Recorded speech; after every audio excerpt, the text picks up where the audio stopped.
We've looked at Amstrad's 8-bit line before their CPC range mostly, but we also looked at the GX4000, which was a console built around their Plus technology. Now it's time to look at the computers built around that same tech.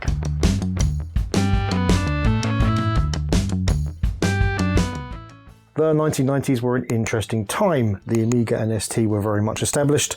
The IBM-compatible PCs were becoming cheap enough to rent in more homes, partly helped by Amstrad's own compatible machines, and consoles were finally starting to break into the European market. You'd have expected Amstrad to cut their losses on their 8-bit line and just concentrate on their growing IBM PCs. Instead, they doubled down. Here we have the 6128 and the 464 Plus. They've dropped the CPC moniker, but we still have the same model naming, with the 464 having a tape deck and 64K memory, and the 6128K having 128K memory and a disk drive. And yes, the disk drive is still very much a 3-inch model. Obviously, they didn't have much option if they wanted to maintain compatibility to the previous lines. Just looking at the aesthetics, you can see the redesigned cases are still very large, but they look a little bit more like the 16-bit machines that were starting to really take hold of the market. And this, of course, is not an accident.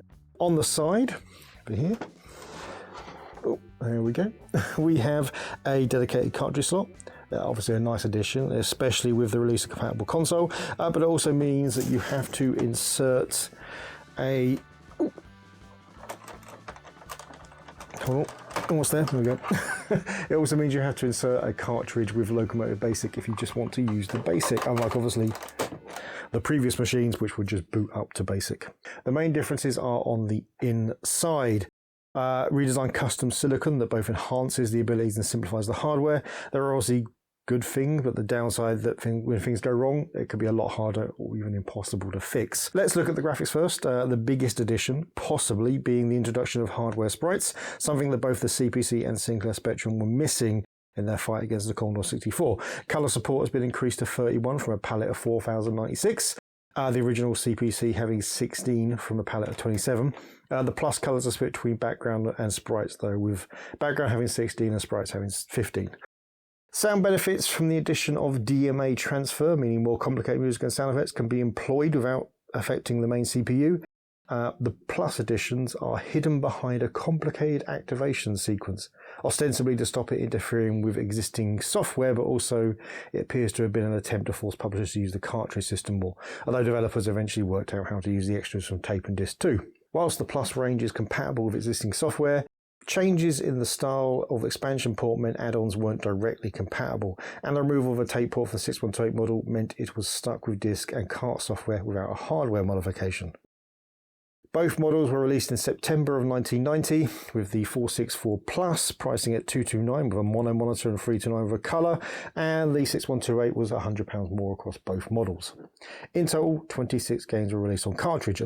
These were mostly enhanced versions of games from the CPC, and another 8 or so on other media. But again, it was pretty much 100% compatible with existing CPC software, give or take a percentage here or there, I guess. Both machines come with a cartridge that features Locomotive Basic and the game Burning Rubber, which I showed you a minute ago. Right. Well, that's kind of the gump on these, so let's take a little look at the machines. We've got them both here, obviously. We've got the 464 and the 6128. Yeah, so we have our tape drive over here. It all looks very nice. These do look nice. I do like the look of these machines. They're very sleek. I guess we could compare them with, here's the 464 CPC. Yeah, it's quite a bit wider, but obviously not as deep. But yes, so still not small machines, but probably less unwieldy than the CPC range.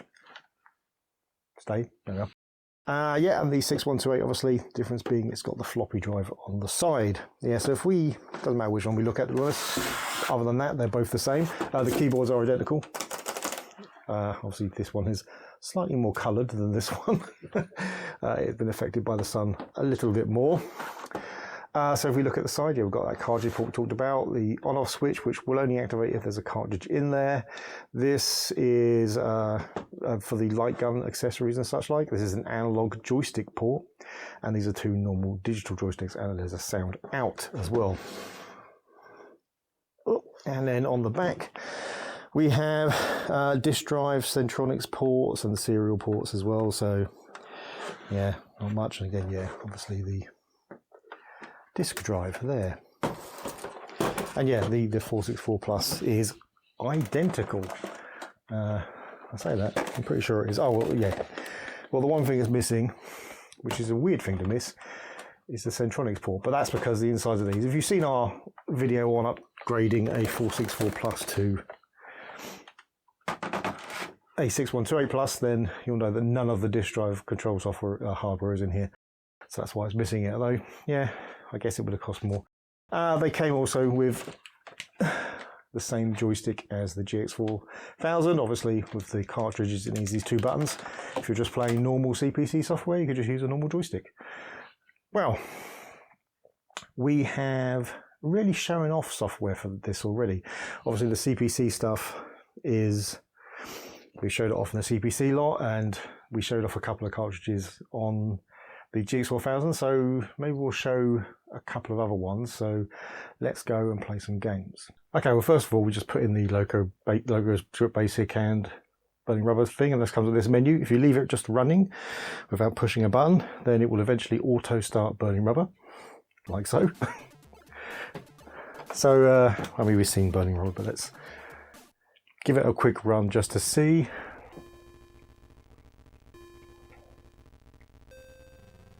Obviously, the same complaint exists as it did on the GX4000, is that even though they know there's two buttons, it doesn't default to having one of the buttons as accelerate, one as brake. You have to press up.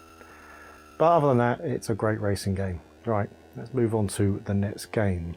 So here we are. This is Operation Thunderbolt, follow up to Operation Wolf.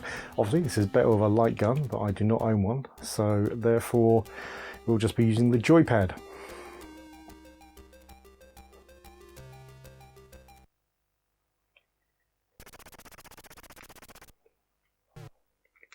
Yeah, and the idea, if you haven't played it, is just to shoot the things on the screen as they come towards you.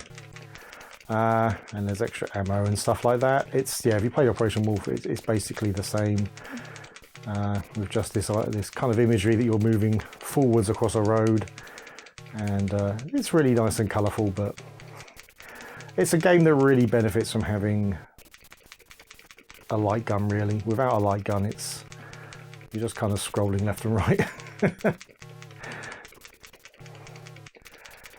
So yeah, there's not much to this game. This is basically it.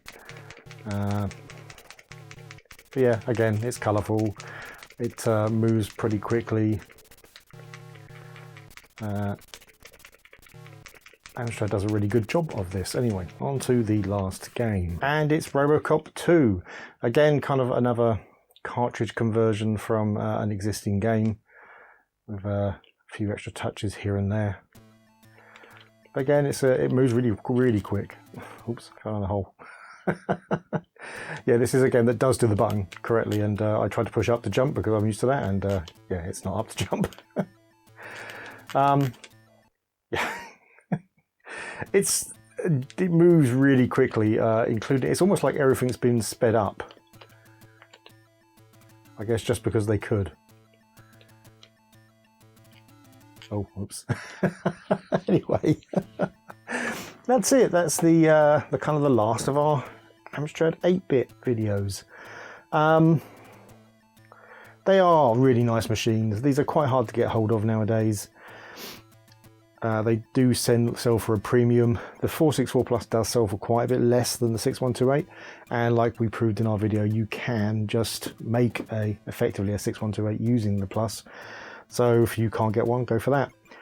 But I think they're worth owning. It's kind of like the GX4000. They were released kind of after when they were really valuable, after when the 16-bit world and home PCs were coming kind of into the market. But unlike the GX4000, there was a really valid reason for having these. These were a budget option compared to Amstrad's PC line, and also the Amiga and Atari ST. So it had a place. They were quite a decent upgrade on the CPC range, but yeah, not enough to keep people buying it to the degree I imagine that Amstrad wanted, but still. Nice machines to own now. I think they look great. They are relatively reliable, so there's not much you'll have to do. The power switch, like on the CPC range, sometimes needs some cleaning, but other than that, they're usually pretty good. Anyway, thanks for watching. If you like the video, please hit like. If you really like the video, please hit subscribe. If you didn't like the video or you have something else to say, then please leave it in the comments below. See you next time. The present is horrible. The future looks bleak. Remember our childhood to get us through the week.